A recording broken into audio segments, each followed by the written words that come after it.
당신에게 남은 시간이라고 하는 영상이 있습니다. 혹시 보신 분이 계십니까? 오래전에 한 기업에서 만든 영상인데요. 컨셉은 이렇습니다. 건강검진을 했습니다. 그리고 시간이 지나고 이제 건강검진 결과를 받는 날이었는데 이제 편집자들이 이제 그때를 준비한 것이죠. 그리고는 의사가 들어와서 이제 결과를 받은 분이 앞에 앉으면 이제 의사가 말합니다. 검사 결과가 그렇게 좋지가 않습니다. 이 정도라면 몇 개월 정도 남으신 것입니다. 라고 할 때 그것을 듣는 사람이 깜짝 놀라며 뭐가요? 이렇게 질문하는 장면이 나옵니다. 그러면 검진표 안에서 실제로 이분이 평균 수명에서 남은 시간을 검진을 실제로 했고요. 그리고 일하는 시간, 잠자는 시간 몇 시간인지, TV 보는 시간, 스마트폰 하는 시간 다 적었고요. 그리고 개인적으로 어떤 홀로의 시간을 몇 시간 보냈는지 다 적었습니다. 그리고는 거기에 대한 답을 내어주면서 53세 기준으로 가족과 함께할 시간이 9개월 남았습니다. 라고 이제 화면이 전환이 됩니다. 이 영상을 보다가요, 하늘 가족이면 어떨까? 이런 생각이 문득 들었습니다. 우리가 하늘 가족인데요. 일주일에 한 번 2시간씩 예배를 드리고 1년이 지나시면 한 100시간 정도 같이 함께 하게 되십니다. 그럼 이걸 날수로 바꾸면요, 4일 조금 더 됩니다. 그러면 대만에서 5년을 지나는 동안 우리가 예배만 드리면서 함께 만난다고 치면 5년 동안 한 20일 정도의 시간을 우리가 함께 보내는 셈이 되는 것이죠. 10년을 대만에 계시면 40일을 함께 보내는 것이 되고요.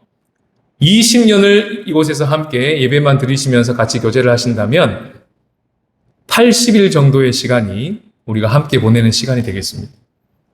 3개월이 채 되지 않는 시간입니다. 생각보다 우리에게 남은 시간이 별로 되지 않습니다. 오늘 본문에 가장 많이 나오는 단어는요, 형들이라는 단어입니다. 무려 21번이나 나옵니다. 이 형들이라는 단어의 원어의 뜻은 형제 자매를 다 포함하는 단어입니다. 형제 자매라는 단어가 21번이나 나오니까 오늘 본문의 분위기가 굉장히 화기애애하고 좋아야 될 것 같은데 우리가 다 알다시피 창세기 37장의 분위기는 전혀 그렇지가 않습니다. 읽어보시면요, 마치 창세기 4장에 그 가인과 아벨의 이야기를 다시 반복하는 것 같습니다. 창세기 27장에 형 에서의 축복을 가로챈 야곱 때문에 형이 동생을 죽이고자 해서 동생이 도망가는 듯한 그 가족 분위기를 다시 재현하는 것 같습니다. 그러면서 이 내용 안에 하나님께서 어떻게 역사하시는지를 보여주시는 그런 이야기를 이제 보여주시는데요. 야곱과 요셉이 처음 함께 있었던 17년의 시간을 먼저 언급한 후에 그리고 그 결과가 어떠했는지를 오늘 본문은 알려주고 있습니다. 정말 처참합니다. 삶의 결과를 17년 동안 아빠와 아들이 함께했던 시간의 결과물을 지금 우리는 성경을 통해서 보고 있는 것입니다. 그런데요, 겉으로 드러나는 모습은 굉장히 처참한데 꼼꼼히 자세히 읽다 보면 그 속에 놀라운 희망이 담겨 있다는 것도 함께 읽어지게 되는 것입니다. 이것이 오늘날 우리들의 모습을 들추어내고 보여주는 그런 거울이 되고 또 이런 우리를 위해 하나님이 지금 무슨 일을 하고 계신지를 알려주는 윈도우, 창문이 되는 것입니다. 오늘 본문을 통해서 우리의 가정과 교회라는 공동체를 하나님이 어떻게 지금 가열차게 이끌어가고 계신지를 우리가 믿음의 눈을 들어서 보는 시간이 되었으면 좋겠고요. 뿐만 아니라 이 말씀을 통해서 이 말씀이 거울되어 우리에게 무엇을 말씀하시는 것인가, 우리가 어떻게 살기를 주님 원하시는 것인가를 우리가 경청하는 그런 시간을 가졌으면 좋겠습니다. 첫 번째, 우리 오늘은 원포인트 메시지인데요. 다 같이 한번 읽어보시겠습니다. 시작. 서로 돌아보라. 요절 말씀은 14절인데요. 노란색만 읽어보시겠습니다. 시작. 가서 내 형들과 양떼가 다 잘 있는지를 보고 돌아와 내게 말하라. 오늘 말씀 시작 1절에 보시면 야곱이 거주하는 지역을 말해줍니다. 가나안 땅, 곧 그의 아버지가 거류하던 땅에 거주하고 있습니다. 라고 이야기를 시작합니다. 이거 왜 알려줄까요? 그것은 바로 하나님이 이삭을 이어 야곱에게 약속하셨던 그 말씀을 성실하고 신실하게 이루셨다는 걸 알려주는 그런 힌트이기도 합니다. 뿐만 아니라 이삭에게서 있었던 그 편애했던 그 습관, 그 가정에서 끊임없이 분란을 일으켰던 그 문제의 원인, 편애였죠. 그것이 여전히 이 야곱의 가정에도 계속되고 있다는 것을 보여주는 고발의 장치입니다. 3절, 4절 읽어보시면요. 아버지 야곱이 요셉을 어떻게 대합니까? 다른 형제들보다 더 사랑하여 그 요셉에게만 왕이 입는 옷, 장자가 입는 옷, 새색 옷을 입혀줍니다. 아버지가 형들보다 그를 더 사랑했다는 말을 2번이나 언급합니다. 교회의 큰 기업의 회장님이 등록하셨다고 생각해 봅시다. 세 가족으로 등록을 하셨습니다. 그런데 목사님이 평소에 성도들이 세 가족으로 등록하면 한 15도 정도 인사를 허리를 굽혀서 하던 목사님이 갑자기 그 지역의 유명한 기업의 회장님이 등록하니 30도가 더 구부려집니다. 급기야 일반 성도님들이 등록을 하면 성도님, 집사님, 형제님, 자매님 하던 그 목사님이 갑자기 그 세 가족분에게 회장님이라고 호칭을 취하기 시작합니다. 그 순간 교회는 37장 같은 분위기가 되는 것입니다. 가정에서 공부를 굉장히 잘하고 엄마 마음에 쏙 드는 아들이 있습니다. 그 아들을 볼 때마다 눈에서 하트가 뿅뿅뿅 나갑니다. 그런데 둘째 아들은 공부에 관심이 없습니다. 눈에서 뭐가 나갈까요? 레이저가 나갑니다. 입에서 뭐가 나갈까요? 뱀 소리가 나갑니다. 이 뱀 소리가 뭔지 아십니까? 누구 유명한 강연자가 그렇게 얘기하더라고요. 그러다가 어떤 이슈가 빵 터졌는데 엄마가 대놓고 첫째 아들의 편을 듭니다. 그 순간 가정은 창세기 37장이 되는 것입니다. 실제로요, 야곱의 가정은 우리가 생각하는 것보다 훨씬 더 심각했습니다. 앞에서 이 37장에 오기 전에 34장에서 그의 딸이 강간을 당하는 일이 벌어졌습니다. 그런데 야곱은 아무런 아빠로서 조치를 취하지 않습니다. 그러다가 답답한 둘째, 셋째 시몬과 레위가 칼을 뽑아들었죠. 조치를 취해버립니다. 악수 중에 악수, 무리수 중에 무리수를 취했죠. 그리고는 야곱의 목소리가 비로소 나옵니다. 얘들아, 너네들이 그렇게 해서 아빠가 위험해졌어. 이게 야곱의 가정입니다. 자기의 위협에 대해서만 관심을 가지고 있는 그 야곱이요. 오늘 본문에서 그렇게도 끔찍이도 아꼈던 금쪽이 요셉을 딱 잃고 나니까 울고 불고 난리가 납니다. 오랫동안 울었습니다.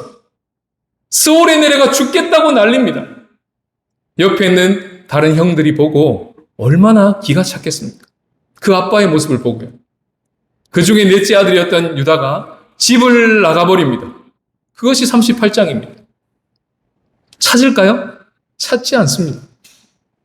나중에 기근으로 문제로 인해 가지고 10아들이 전부 다 이집트로 가야 되는 상황이 되었습니다. 마침 우리가 알고 있는 이야기처럼 이집트에 요셉이 딱 기다리고 있죠. 총리가 되어서. 그리고는 한 명을 볼모로 잡습니다. 누굽니까? 시몬입니다. 그리고 나머지는 다 돌려보냅니다. 아버지가 시몬을 찾았을까요? 찾았다는 이야기를 아무리 성경을 읽어봐도 찾을 수가 없습니다. 뭐죠? 요셉 말고는, 또는 요셉을 잃고 난 후에 베냐민 말고는 아들이 아닌 것처럼 행동하고 있는 거예요. 끝까지 편애하고 있습니다. 더 끔찍한 사실은요, 이 야곱을 보고 자란 자녀들의 모습을 오늘 본문에 드러내주는데 정말 끔찍하기 짝이 없습니다. 이 편애와 무관심을 보고 자란 자녀들의 모습이요, 25절에 나옵니다. 그들이 앉아 음식을 먹다가, 이게 무슨 말인가요? 지금 어떤 상황에서 이 구절이 나오는 건가요? 바로 옆에 구덩이가 있습니다. 11번째 동생 요셉이 그 구덩이 밑에 있어요. 거기서 형 살려줘 애걸애걸합니다. 요셉의 마음이 괴로워졌습니다. 살려달라고 애걸복걸합니다. 어떻게 그걸 알 수 있습니까? 나중에 이집트에 가서 형들이 요셉에게 딱 잡혔을 때 유다 방언으로 하는 얘기들을 다 듣고 있는 줄을 형들은 모른 채로 자신들의 삶을 뉘우치면서 하는 말을 보면 알 수 있죠. 그가 우리에게 애걸할 때에 그의 마음의 괴로움을 보고도 듣지 않았기 때문에 이런 괴로움이 지금 우리한테 임하는구나 라는 이야기를 듣고 요셉은 울기 시작합니다. 그걸 보면 이 상황이 어떤 상황인지를 알 수 있죠. 모른 척하고 태연하게 요셉이 들고 왔을 법한 그 도시락을 까먹고 있는 형들의 모습. 동생이 어떤 애걸을 하든 어떤 상황에 있든 상관없이 태연하게 밥 먹고 있는 이 무관심한 모습. 누구한테 배웠을까요? 아버지한테 배운 겁니다. 집안 가정이 지금 이런 분위기인 거예요. 성경은 이 모습이 우리의 모습일 수 있다라고 거울 반응으로 되돌려서 딱 보여주고 있는 책이 되는 것입니다. 한 주를 사시면서 자녀들이랑 대화를 한 몇 분 정도 나눠보셨습니까? 그 자녀들과 눈을 마주보고 이 자녀들이 지금 무슨 일로 힘들어하고 무슨 마음의 소가리를 하고 있는지 혹시 들어보신 적이 언제셨습니까? 또는 그 자녀들에게 요즘 뭐 힘든 거 없어? 라고 물었을 때 그 힘든 것을 이야기해 주십니까? 또는 이 5월 같은 날에 부모님과 대화하시는 것이 편안하십니까? 또는 좀 더 가족을 확장시켜서 우리 성도들과의 관계 속에서 뜬금없이 문자를 넣거나 전화를 해서 안부를 물어보신 적이 있으십니까? 품사람들끼리 교제하는 가운데 품사람들의 속마음을 들어보신 적이 있으십니까? 최근에 우리 공동체 안에 새로운 가족이 한 분 오셨습니다. 그 새로운 가족이 지금 이 대만 땅을 살면서 무슨 일로 힘들어하고 무엇 때문에 무엇이 필요한지 혹시 물어보셨습니까? 그걸 알고 계십니까? 오늘 창세기 37장은 우리들에게 이런 질문을 던지고 있는 것입니다.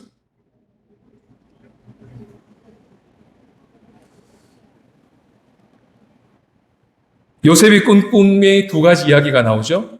첫 번째 꿈, 두 번째 꿈 나오는데요. 첫 번째 꿈은 11곡식단이 자기 단에게 절을 하는 꿈입니다. 그대로 이루어집니다. 그런데 두 번째 꾼 꿈은요. 해와 달과 11별이 자기에게 절하는 꿈인데 이야기를 끝까지 읽어보시면 그대로 성취되지 않습니다. 야곱, 요셉에게 절하지 않습니다. 어머니? 누구를 말하는 걸까요? 다른 어머니 같은데 누가 요셉에게 절했단 말일까요? 나오지 않습니다. 이루어지지 않습니다. 그럼 이 꿈은 왜 꾸어졌을까요? 바로 야곱을 겨냥하는 것입니다. 야곱의 마음을 정조준하여 요셉의 입을 통하여 알려주고 있는 꿈인 것이죠. 그래서 그 꿈을 듣고 야곱이 요셉을 꾸짖었던 것입니다. 야곱의 마음마저도 힘들게 만들었던 꿈이었던 것이죠. 그런데 그것은 바로 하나님의 개입하심이었다는 것을 깨닫게 됩니다. 하나님이 개입하신다는 장치인 것이죠. 지난주에 새가족 신방을 갔습니다. 같이 식사를 하고 이야기를 나누는데요. 제가 던져야 될 질문을 새가족이 저에게 던졌습니다. 목사님, 요즘 대만 생활 어떠십니까? 그 질문 하나에 갑자기 제가 신방받는 분위기가 되어버렸습니다. 제가 한참을 이야기하고 나니까 제가 신방을 온 건지 제가 신방을 받는 것인지 헷갈리기 시작했습니다. 새가족이 던져준 그 질문이 오랫동안 적잖이 저의 마음에 남았습니다. 목사님, 요즘 대만 생활 어떠신가요? 목사님, 요즘 대만 생활 어떠신가요? 새가족도 마주 앉은 그 자리에서 목사님을 향해서 그와 같은 안부를 물어주는데 나는 우리 성도들에게 얼마나 안부를 물었던가. 그 생각이 계속 들었습니다. 지난주 설교를 마치고 우리 성도님들이 유난히 저에게 목사님, 지난번 설교가 참 좋았습니다. 라고 피드백을 해주신 분들이 많았습니다. 기뻤습니다. 감사했습니다. 하늘을 나를 것 같았습니다. 그리고 이번 주 설교를 준비하는데 설교 준비가 잘 되지 않았습니다. 왜 설교 준비가 잘 안 될까? 왜 이렇게 무거울까? 잘 몰랐습니다. 본문이 어려운가? 뭐지? 기도하는 가운데 깨달았습니다. 아, 잘하고 싶은 마음이 너무 컸던 거예요. 오늘 설교도 잘해야 된다. 잘해야 된다. 그 마음이 너무 크니까 하나님이 잘하고 계신 게 안 보이는 거예요. 하나님이 제게 들려주시는 음성이 잘 들리지가 않는 거예요. 제가 꼭 붙들고 있는, 마치 야곱이 요셉을 꽉 붙들고 있기 때문에 요셉을 보지 못했지 않습니까? 야곱이 요셉을 꽉 붙들고 있기 때문에 요셉 주변의 형들, 자기의 자녀들을 못 보지 않았습니까? 이게 의학적인 전문 용어로 터널 현상이라고 하더라고요. 터널 효과래요. 마치 녹내장이 걸리면 터널 속에서 저기 밝은 빛만 보고 있으니까 주변이 캄캄하게 보이는 그런 현상이에요. 제가 그랬던 것입니다. 제가 꼭 쥐고 있는 요셉이 무언 짓인지 알게 되고 주님 앞에 엎드리게 되니까 그때서 오늘 창세기 37장을 통해 우리 성도들과 나눠야 될 말씀이 무엇인지 안개가 걷히고 보이기 시작했습니다. 12절부터 장면이 바뀌는데요. 14절에 가보시면 야곱이 계명한 이름 이스라엘로 나타나서 요셉을 불러서 이렇게 명합니다. 얘야, 가서 내 형들과 양떼가 다 잘 있는지를 보고 돌아와서 내게 말하라. 이 명령이 아버지로부터 떨어집니다. 그냥 아버지가 요셉에게 한 말이겠거니 싶습니다. 실제로 야곱이 요셉을 통해서 형들을 감시했을 의도로 했을 수도 있습니다. 채색 옷을 입혀놨으니까요. 늘 안 좋은 것을 아버지께 고자질했으니까요. 가서 잘하고 있나 보고 와! 뭐 이런 거일 수도 있죠. 또 가야 될 지역이 세겜이라는 것은 예전에 세겜에서 큰 사건이 있었기 때문에 그 세겜으로 가 있는 아들들이 걱정이 됐을 수도 있습니다. 요셉이요, 명을 받들어 세겜으로 출발합니다. 아버지 집에서 세겜까지 80km, 입고 간 옷은요, 채색 옷입니다. 전혀 여행에 맞지 않는 옷입니다. 그걸 입고 중동 땅에 80km를 걸어갈 수 없는 옷입니다. 그러면 요셉도 지금 제대로 이 상황 파악을 못하고 있다는 거예요. 아빠 야곱도 그들이 세겜 땅이 없다는 것을 모릅니다. 그런데 세겜으로 가라 그럽니다. 아들도 요셉을 보내긴 보내지만 제대로 역할을 수행하지 못할 것 같은 분위기가 옷을 보고 합니다. 그런데 가고 있어요. 그냥 갔나 보다 싶은 이 장면이 독자인 우리들에게는 전혀 다르게 보일 수 있습니다. 왜 그렇죠? 우리들에게는 하나님의 시선을 가지고 있기 때문에 그렇습니다. 왜입니까? 우리는 창세기 37장만 보는 게 아니고 창세기 37장과 동시에 창세기 50장을 보고 있습니다. 이 시각은 무슨 시각일까요? 전지적 작가 시점입니다. 하나님의 시각이에요. 우리는 책을 읽으면서 그것을 동시에 봅니다. 비참하기 짝이 없는, 천박하기 짝이 없는 이 상황 속에서도 지금 이 요셉이 하고 있는 행동이 결코 지금으로 끝나지 않겠구나. 하나님은 나중에 이 요셉을 통해서 엄청난 일을 벌이시겠구나라는 것을 우리는 잘 알고 있습니다. 아버지를 통해서 아들 요셉을 파송하는 이 이야기요. 지금은 자기 옷에 몸에 맞지도 않는 채색 옷을 덜렁덜렁 입고 제대로 역할도 못 해낼 것처럼 가고 있는 것 같지만 훗날에 진짜 제대로 된 채색 옷을 입고 뭐죠? 총리죠. 진짜 왕의 옷을 입고 있습니다. 그 옷을 입고 형들을 찾아 나섰던 이 모습처럼 진짜 형을 찾아서 먼저 형을 찾아주고 아버지도 찾게 되고 그렇게 장자의 역할, 채색 옷다운 역할을 그 옷을 입고 있는 자의 다운 역할을 해내는 모습을 우리는 알고 있기 때문에 이 본문이 다르게 보이는 것입니다. 오늘 본문에는요. 아무리 읽어봐도 하나님이라는 단어가 단 한 번도 나오지 않습니다. 그런데 하나님께서 그 배후에서 역사하고 계시다는 것을 많은 부분에서 발견하게 됩니다. 그 첫 번째 부분이 2절입니다. 요셉의 나이를 알려줍니다. 몇 살이죠? 17세입니다. 이거 왜 언급해 줄까요? 아버지 야곱과 아들 요셉이 함께했던 17년의 시간, 이 초기 17년의 시간은요, 말로도 할 수 없이 죽을 썼던 시간입니다. 그런데 다시 야곱이 요셉과 만나는 시간이 있습니다. 그 시간이 야곱의 나이 130세입니다. 그리고 야곱은 147세를 살고 죽습니다. 뒤에 마지막 후반전 야곱이 노년이 되었을 때 요셉과 함께 할 수 있었던 시간이 몇 년입니까? 17년입니다. 그럼 뭘까요? 이 나이를 통해서 지금은 17년 동안 야곱이 죽을 썼지만 이제 하나님의 손이 그를 붙들어 그 마지막 노년의 주님 앞에 서기 전 17년은 이 모든 것을 역전하시고 많이 하시겠구나. 이런 기대감을 가지고 이 숫자를 보는 겁니다. 요셉은 형들이 세겜에 있는 줄 알고 갔지만요, 거기 없었습니다. 그래서 길을 잃었습니다. 성경은 요셉이 방황했더라 이렇게 얘기를 합니다. 그러면 돌아올 것 같잖아요. 아버지, 형들이 없어요. 그러고 다시 아버지 집으로 갈 것 같은데 요셉은요, 끝까지 찾습니다. 돌아오지 않습니다.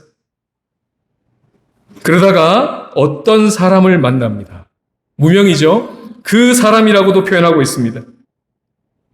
그 사람이 방황하고 있는 요셉에게 묻습니다. 무엇을 찾습니까? 요셉이 말합니다. 내가 내 형들을 찾고 있습니다. 그랬더니 그 사람이 그들이요. 마침 그들이 지금 여기를 떠났습니다. 그러면서 도단으로 간다고 하는 말을 제가 들었습니다. 라고 하는 그 사람을 만난 거예요. 이런 이야기를 들을 때 우리는 어떻게 했습니까? 지금 이 어떤 사람을 하나님이 보내주셨다고 해석하는 겁니다. 필연 같은, 우연 같은 필연인 거죠. 내가 내 형들을 찾으오니 라고 하는 요셉의 말도 그냥 액면 그대로 받아들이지 않게 되는 것이죠. 나중에 진짜 형을 찾는 이야기가 있기 때문에 그렇습니다. 그 예고편인 것이죠. 요셉은 이제 그 세겜 도단에 가서 형들로 말미암아 팔리게 될 것이고 인생의 큰 방황을 경험하게 될 것입니다. 그러나 그는 진짜 채색 옷을 입고 먼저 가서 하나님이 야곱의 집에서 그를 끄집어 구출하셔서 먼저 준비하신 이야기가 되어버렸고 그리고 그의 가정을 전부 구출해내는 이야기로 후반전에 준비되었다는 것을 우리는 잘 알고 있는 것이죠. 그러니 오늘 본문 37절에 아버지 명을 받아 방황하고 있는 요셉의 모습만 보는 것이 아닌 것입니다. 이거는 예고편인 겁니다. 나중에 진짜 형들을 찾겠구나. 이렇게 되는 것이죠.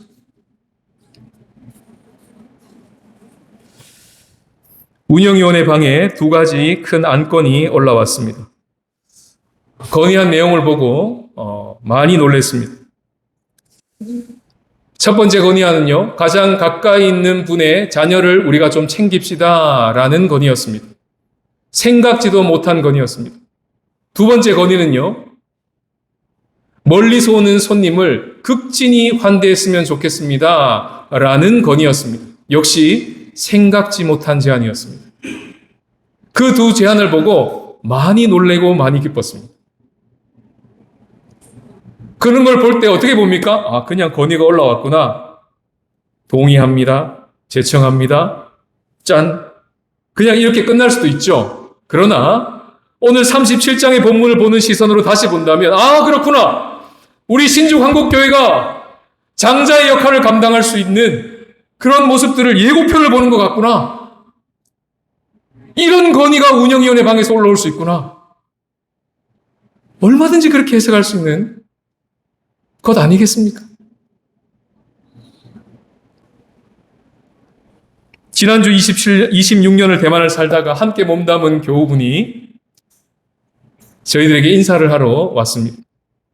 예배를 다 마치고 예배당 마당에 다시 인사를 나누는데요. 사진을 한 컷 찍고 서로 이야기를 나누는 중에 우리 권사님이 그 집사님에게 언니라고 표현하는 걸 들었습니다.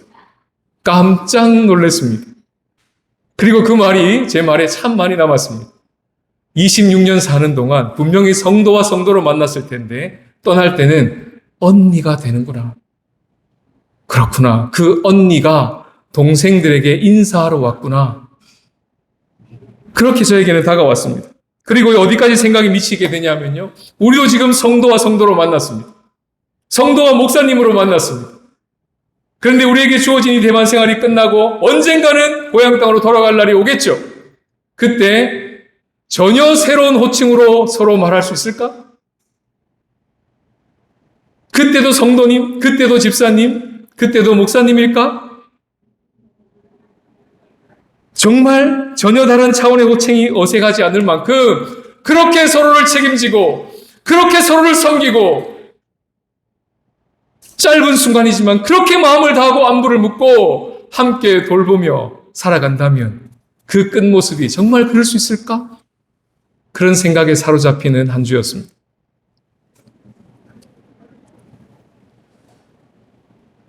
14절이 요절이라고 말씀드렸습니다. 가서 내 형들과 양떼가 다 잘 있는지를 보고 돌아와 내게 말하라. 이것이 오늘 우리들에게 주시는 하나님의 음성입니다. 설교 제목이 무엇입니까? 서로 돌아보라. 저는 이 야곱의 말이 하나님의 음성으로 들렸습니다. 서로 돌아보라는 것이죠. 품사람들이 다 잘했는지를 보고 돌아와서 내게 말하여 기도하라. 이렇게 들린 것입니다. 자녀들과 부모님, 너무 가까이 있는 지인들, 그래서 늘 잘 지내겠거니 하고 보고 있는 그 사람들에게 안부를 물으라. 그냥 보이는 대로 생각하지 말고 물어보라. 요즘 잘 지내니? 요즘 마음은 어때? 요즘 뭐 드라마 중에 시계를 차면 감정이 보인다면서요. 무슨 드라마인지 모르겠는데 감정이 시계에 뜬대요. 뭐 그런 것도 있다면서요. 그런 게 있으면 편할 것 같긴 합니다. 안 보이잖아요. 물어보라는 겁니다. 빌립보서 2장 4절을 다 같이 읽겠습니다. 시작. 각각 자기 일을 돌볼 뿐더러 또한 각각 다른 사람의 일을 돌보아 나의 기쁨을 충만하게 하라. 생각해 보니까요. 오늘 본문에 31절부터 33절을 읽는데 와, 정말 이것은 야곱을 뼈 때리게 하는 말씀입니다. 무슨 말입니까? 지금 자녀들이요. 아버지를 속이기 위해서 요셉이 인신매매로 팔려갔는데 이집트로 이거를 알리바이를 성립하기 위해서 채색 옷을 벗겼잖아요. 그 채색 옷에다가 염소를 죽여 순염소 피를 묻힙니다. 그리고는 아버지한테 보여줘요. 이거 당신의 자녀 옷 맞습니까? 이렇게 묻습니다. 야, 이것도 정말 그 말 속에도 뭐 뼈가 있죠. 네 아들 맞아? 이런 뜻이잖아요, 지금. 그죠? 당신의 아들 옷 맞습니까? 이렇게 묻는 거예요. 근데 이 말씀이 왜 야곱의 뼈를 때리는 것입니까? 일전에 야곱이 아버지 이삭을 속일 때 했던 방법 그대로입니다. 똑같은 도구를 썼어요. 그때도 순염소였습니다. 그때도 옷이었습니다. 에사의 옷을 훔쳐 순염소를 잡아 아버지가 좋아하는 별미를 만들어 갖다 드리면서 아버지를 속였죠. 그대로 당하고 있는 모습입니다. 이것을 성경에서 뭐라고 하냐면 인과응보라고 합니다. 내가 자녀에게 한 그대로 자녀가 나에게 그대로 한다는 것입니다. 내가 성도에게 한 그대로 그 성도가 나에게 한다는 것입니다. 내가 하나님께 한 그대로 하나님이 그대로 나에게 갚아주시겠다는 것입니다. 막 할렐루야가 나오십니까? 우와, 할렐루야. 그럴 수만 있으면 너무 좋겠어요. 막 그러세요? 무섭지 않으십니까? 긴장되지 않으십니까? 그 청구서가 어떻게 날라올지 무섭지 않으십니까?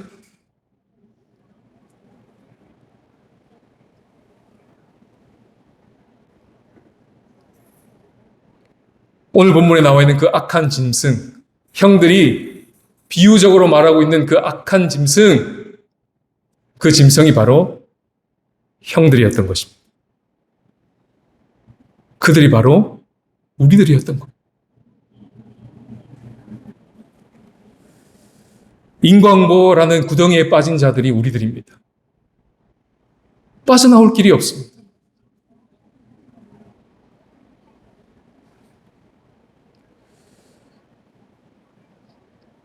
그 구덩이에 빠진 자를 빠져나오게 할 길이 없기에 하나님 쪽에서 조치를 취하셨습니다. 그래서 채색 옷을 신이 벗기움을 당하시고 그 구덩이에 들어가신 분이 나오죠. 그분이 바로 신약에 나오는 요셉을 예표하는, 예수님을 예표하는, 요셉이 바로 예표하고 있는 바로 그분입니다. 예수 그리스도십니다. 그래서 예수 그리스도가 하나님께 하신 대로 인과 그 값을 우리가 받게 되는 응보로 바뀌게 되는 겁니다. 하나님 우리를 거룩하게 해주시는 분으로 오신 맏아들이십니다. 맏형이십니다. 그리고 우리를 거룩한 자라고 여겨주십니다. 그리고 이렇게까지 말씀하십니다. 너희들이 내 형제 자매가 되는 걸 나는 부끄럽지 않아. 나는 창피하지 않아. 성경에 그런 말씀이 나옵니다. 오늘 본문에 유다가 했던 말, 아주 중요한 말 한 구절이 나오는데요. 27절에 보시면 노란색만 한번 읽어볼까요? 시작. 우리 손을 대지 말자. 죽이지 말고 팔자 이 말이죠. 액면 그대로는 그렇습니다. 그런데 성경 전체를 알고 있고 전지적 작가 시점으로 이걸 다시 보면 맞다. 형들의 손으로 요셉이 지금 다루어지고 있는 것이 아니다. 맞다. 하나님의 손이 지금 요셉을 붙들고 가고 계신 것이다. 이렇게 읽혀지는 거예요. 하나님은 한 번도 나오지 않지만, 한 번도 하나님의 이름이 거론되지 않지만 그 보이지 않는 하나님의 손이 지금 이 요셉을 적극적으로 끌고 아버지 집에서 탈출시키는 이야기로 읽으라는 것입니다. 그 가정을 살리기 위한 방법이었습니다. 그 구덩이에서, 인과응보라는 그 구덩이에서 살릴 수 있는 길은 그 길밖에 없었던 거예요. 하나님의 조치였던 것입니다. 그리고 요셉을 먼저 구출하셨고 훗날 이 요셉을 통하여 형들과 아버지를 구출하는 이야기가 이제 창세기 후반부에 펼쳐질 것입니다. 얼마나 감동적인 드라마틱한 이야기인 줄 모릅니다. 그리고 나중에 형을 다시 만났을 때 요셉이 입으로 이렇게 얘기합니다. 다 같이 읽어볼까요? 시작.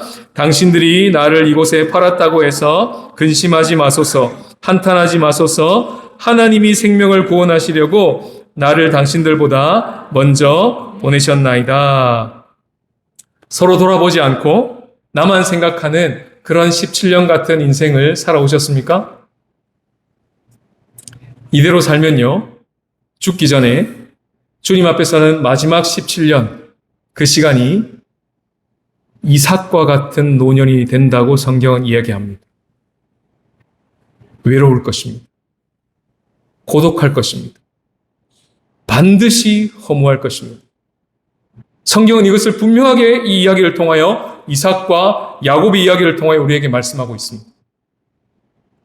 하지만 이 인과응보의 삶을 끊어버리고 예수님의 원인이 우리의 결과가 되어서 나의 일만이 아니라 서로의 일들을 돌아보아 서로를 돌아보고 형제 자매들이 다 잘했는지를 보고 돌아와 하나님께 말하는 그런 17년 같은 시간을 살아보겠다고 그렇게 첫걸음을 딛기 시작한다면 오늘 성경 우리에게 말합니다. 주님 앞에서는 그 마지막 17년 같은 인생이 야곱과 같은 인생이 될 것이죠.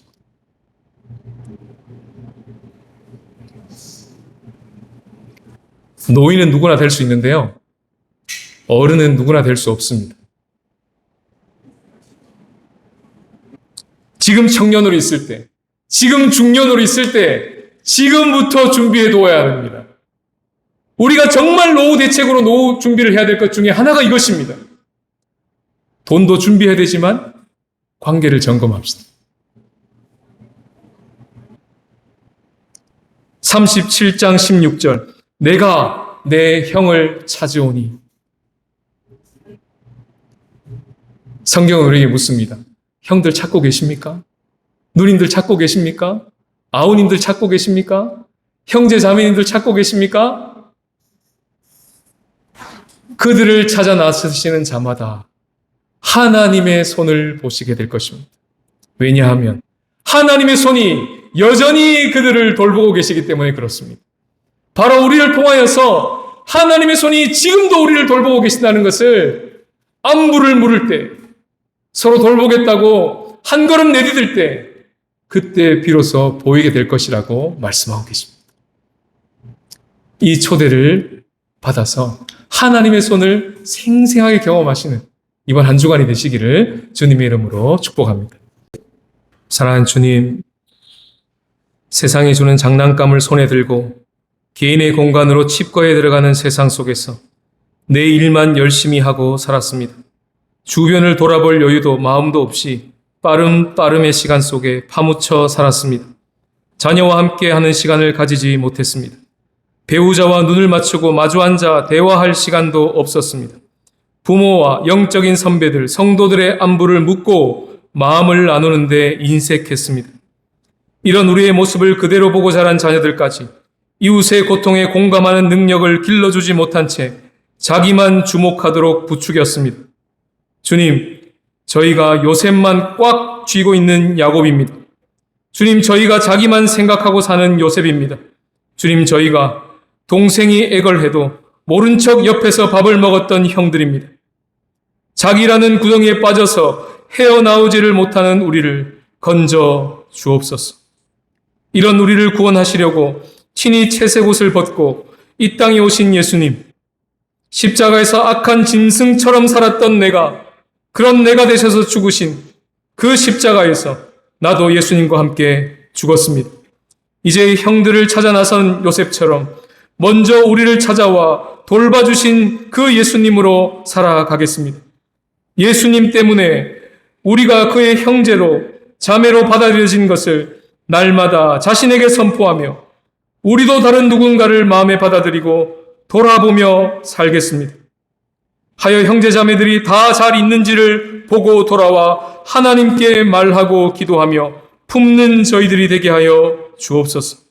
청년과 중년의 때에 그렇게 살다가 맞이하는 노년이 되게 하옵소서. 그래서 이삭 같은 노년이 아니라 하나님의 손에 다루어진 야곱과 같고 요셉과 같은 노년이 되게 하여 주시옵소서. 그저 늙어가는 노인이 아니라 하나님 손에 아름답게 익어가는 어른이 되게 하옵소서. 우리 신주한국교회 공동체에서 하늘 가족으로 함께 할 수 있는 시간이 그리 길지 않기에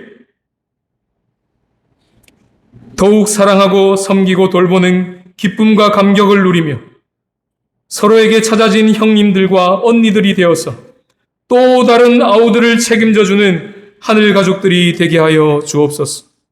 주께 전심으로 봉헌합니다. 드린 손길마다 복의 복을 더하시고 누르고 흔들어 넘치는 복으로 충만하게 하옵소서. 위로부터 부어지는 사랑에 겨워 살게 하시며 섬기고 또 섬겨도 지치지 않고 나누고 또 나누어도 마르지 않는 축복의 통로로 살게 하옵소서. 감사드리며 예수님의 이름으로 기도하옵나이다. 아멘.